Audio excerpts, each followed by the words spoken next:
Do you know why dried seaweed transforms into tasty seaweed snacks when fried and sells for a much higher price? To crack this mystery, Xiao Shuai drained his entire savings, bought 10 crates of seaweed, dreaming of making his fortune through fried seaweed.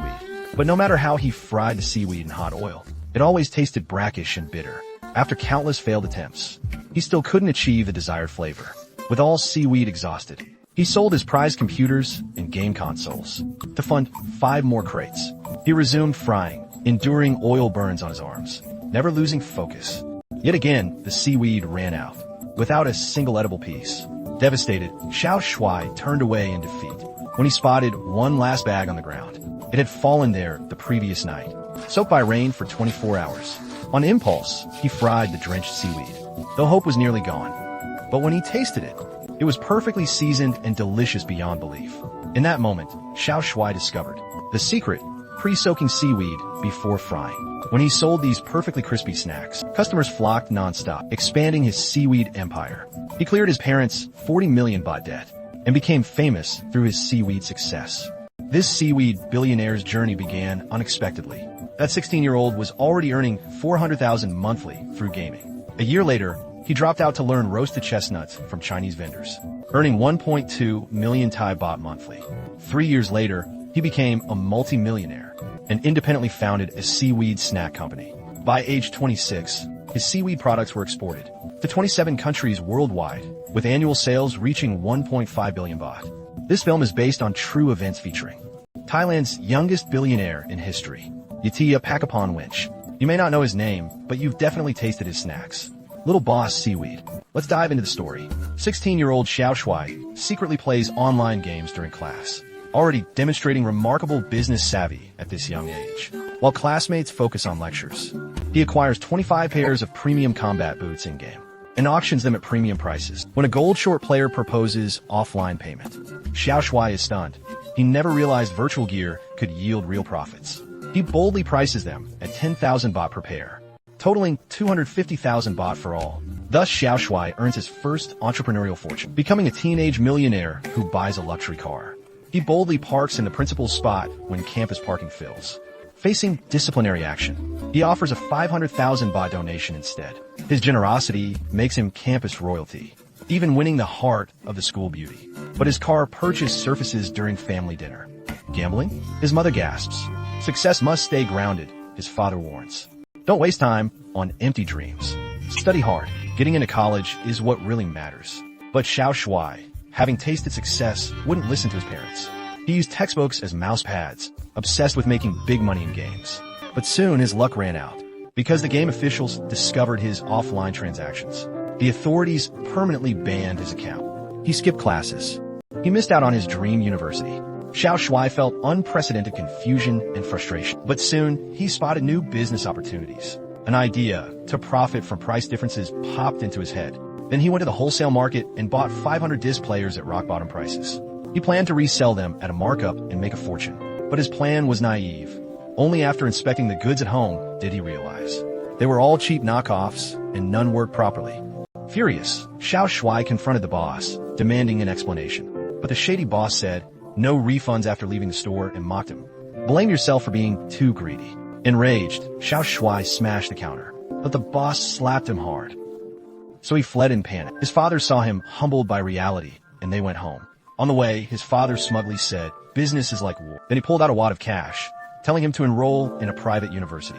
But how could Xiao Shuai, having tasted riches, focus on studying? He didn't even finish the first class. He ran off to date his girlfriend. The couple strolled to Chinatown. His girlfriend craved the chestnuts roasted here with caramel glaze, so Tao pulled over to buy her some. That's when he stumbled upon another business opportunity. He noticed caramel glazed chestnuts were hugely popular nationwide, but only available in Bangkok's Chinatown. Selling them elsewhere could be a gold mine. Wasting no time, the next day, Tao attended an expo and found an automated chestnut roaster. The salesman claimed it was Thailand's first such machine. You'll be the exclusive agent if you buy now. He bought it immediately, but his father erupted. This junk was half price on weekends with no takers. Only a greenhorn like you would fall for this scam. Was Tao really that naive? Actually, no. For problems solvable with money. He refused to waste precious time. Next day, he went to Chinatown to learn chestnut roasting, meticulously noting Chinese vendors' techniques. First, soak all chestnuts in water. Then stir. Sinkers indicated quality nuts. Floaters were defective. Next, Tao visited other stalls, discovering chestnuts required river pebbles for authentic roasting.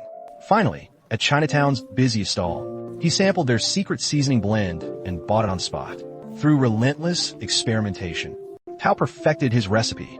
Even his father's client said it rivaled Chinatown's best. Eagerly, Tao leased a mall kiosk, naming it Little Boss Chestnuts to match his youth. He had his family's steward manage operations during school hours. But on opening day, business was slow.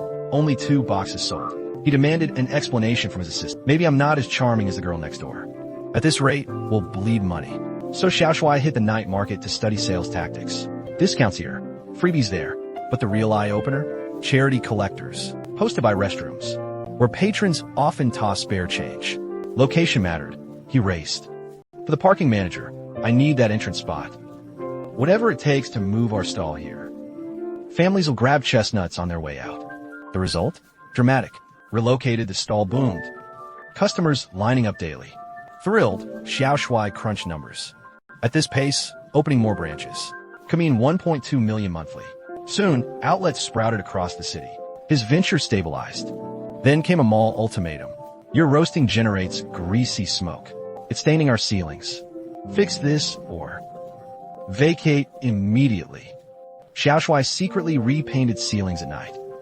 Worst came, his family's bankruptcy. Parents fled debts for China.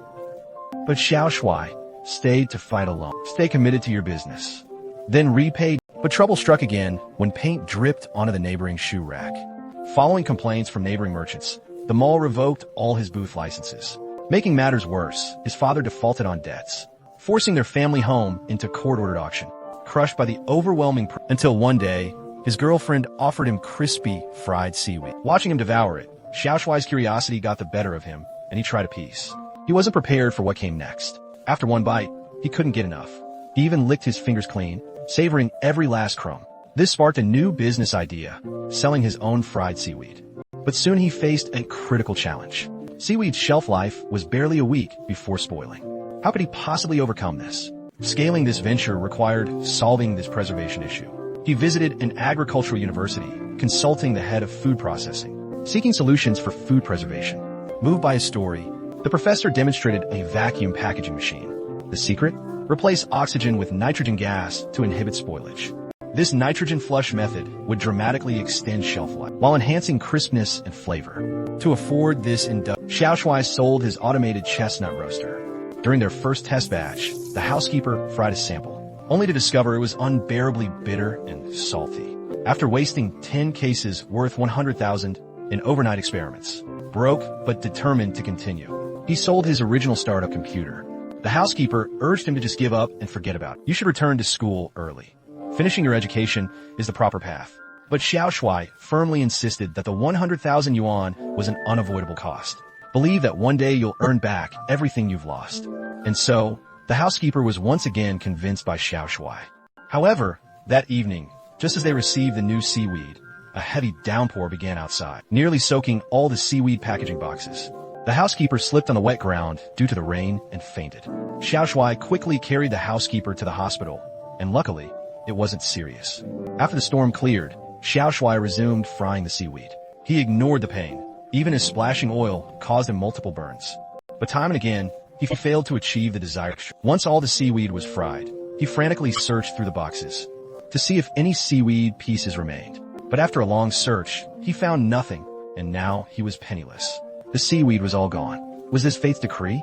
No, not unless you give up yourself. At that moment, he suddenly spotted a discarded bag of seaweed on the ground. This bag had been soaked by last night's rain. He planned to toss it, but in this desperate situation, it might be his last hope. As if guided by fate, Xiao Shuai tossed it into the oil to fry. After frying, he tasted it, and to his surprise, it was incredibly delicious. The secret? Soaking the seaweed in water first. When the housekeeper was discharged, their seaweed stall drew a constant stream of eager customers buying. Xiao Shuai roughly calculated that with current sales, he could earn 1 million yuan a year. He rushed to share this breakthrough with his parents, now able to clear their debts so they could return to Thailand. Find someone 2 years older than you. Hearing the staggering debt amount from CC, Xiao Xiao Shui was devastated. Repaying it would take him at least 40 years of work. While tidying his parents' room later, he discovered hidden stockpiles of sleeping pills behind framed photos. The revelation showed how they'd silently shouldered crushing pressure all these years. This hardship only intensified his drive to succeed. Leaving a supermarket that evening, innovative packaging caught his eye. It triggered memories of a marketing strategy he learned. Turning around, he noticed 3 convenience stores clustered nearby. A perfect scenario for the strategy. An ideal way to rapidly scale sales. Next day, in his father's suit, he arrived at the chain's headquarters, practicing his pitch before the elevator mirror. But when facing the purchasing manager, he was rejected before finishing his introduction. The reasons: bulky, crude packaging, and non-compliant pricing. The dejected novice trudged home, encountering his girlfriend, urging him to return to school. Refusing to quit, he made the painful choice to break up with her. That night with his butler, he tossed and turned sleeplessly. At dawn, determination reignited. He commissioned sleek, new packaging with compact dimensions. Days later, he marched back to headquarters with revamped seaweed samples. After learning the manager was unavailable and undeterred, but this was merely a polite refusal. The manager never intended to stock his product. Xiao Shui waited tirelessly until he started dozing off. He then noticed the manager pacing the office, with no intention of meeting him. Frustrated, he gifted his entire seaweed crate to the security guard. Later, employees spotted the guard's seaweed crate in the elevator. The guard generously shared samples. As shown, one employee tasted it. Its aroma instantly won over the office. They recalled Xiao Shui to discuss, but first quality inspectors needed to audit his workshop. Passing inspection meant placement in 70,000 stores nationwide. Xiao Shui panicked. His chaotic workspace would never pass inspection. He sought a 10 million baht bank loan for a proper factory.